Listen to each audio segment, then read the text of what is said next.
All right, let's settle one of the greatest debates in warrior history. Viking versus samurai.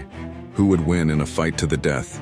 To figure this out, we're going to break it down, deadliest warrior style, looking at their weapons, their armor, and their mindset. This is the ultimate clash of cultures in combat. First up, the Viking. Picture this, a hulking brute fresh off a longship, fueled by rage and a belief that a glorious death in battle gets you a one-way ticket to Valhalla. These guys weren't just raiders, they were explorers, traders, and brutally effective warriors. For armor, the Viking is surprisingly practical. He's wearing a leather tunic, maybe some thick wool. Over that, he's got a chainmail shirt or byrnie. This is great against slashing attacks, but a powerful thrust can still get through. On his head, a simple conical helmet, maybe with a nose guard. It gets the job done. But his greatest defense? A massive round shield made of wood rimmed with iron. This thing is a portable wall. He can punch with it, block arrows, and hide behind it.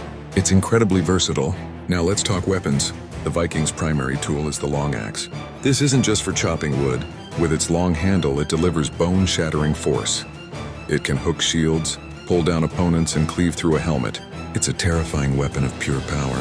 For close quarters, he's got a broad single-edged sword called a sayax. And for a last resort, his trusty throwing axes. Not super accurate, but imagine two spinning blades of death flying at you. It's a great way to close the distance and create an opening. Now let's cross the globe and meet his opponent, the samurai. The disciplined, stoic warrior from feudal Japan, living by the code of Bushido. For the samurai, combat is an art form, a dance of death perfected over a lifetime of training. The samurai's armor is a work of art in itself. It's made of lacquered iron or leather plates called lamellar, all laced together with silk cords. This design offers incredible flexibility and excellent protection against both slashes and thrusts.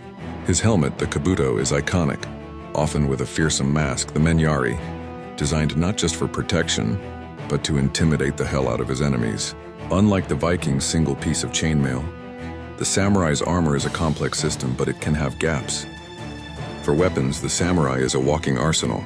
His soul is the katana, a curved, single-edged blade, forged by folding steel thousands of times. It's legendary for its sharpness, capable of slicing through a man with a single elegant stroke.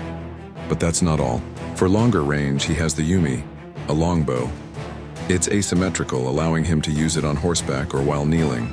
A skilled samurai archer is a deadly threat from a distance, and for close encounters, if the katana is too long, he has the wakizashi, a shorter companion sword, perfect for indoor fighting or a final desperate move. So the stage is set. The Viking, a powerhouse of raw aggression. The samurai, a master of precision and technique. Let the battle begin.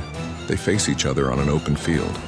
The samurai, seeing the Viking's massive shield, opts for a ranged attack. He knocks an arrow to his yumi and lets it fly. The arrow screams through the air. But the Viking, almost contemptuously, raises his shield. Thwack. The arrow embeds itself in the wood, useless. The Viking roars and charges, a wall of muscle and fury. The samurai draws his katana. He knows he can't match the Viking's brute strength. He has to rely on speed and skill. The Viking swings his massive axe in a devastating arc aimed at the samurai's head. The samurai, impossibly quick, drops into a low stance, the axe whistling over him.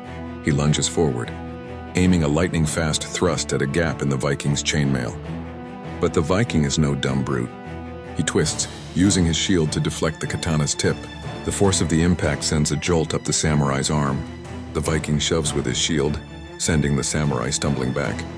Before the samurai can recover, the Viking hurls a throwing axe.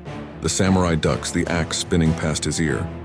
This is the moment of truth. The Viking commits, charging forward for a final, overwhelming assault. The samurai stands his ground.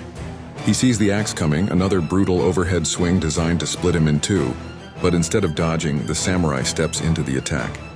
In a fluid, practiced motion, he uses the spine of his katana to deflect the axe handle, redirecting the Viking's immense momentum. The Viking stumbles off balance for just a fraction of a second, his side exposed. That's all the time the samurai needs. With a powerful shout, he brings the razor-sharp edge of the katana in a rising slash across the Viking's unprotected torso, between the bottom of the chainmail and his leg. The blade cuts deep. The Viking roars in pain and fury, dropping his axe. He tries to grab the samurai, but it's too late. The samurai, with cold precision, steps back and delivers a final clean thrust. The Viking falls, His journey to Valhalla has begun. So who wins? While the Viking is an absolute beast, a force of nature, this battle goes to the samurai. Here's why. The samurai's armor offers superior, more complete protection. His training emphasizes exploiting an opponent's weaknesses over brute force. And the katana, in the hands of a master, is a more precise and deadly weapon than the axe.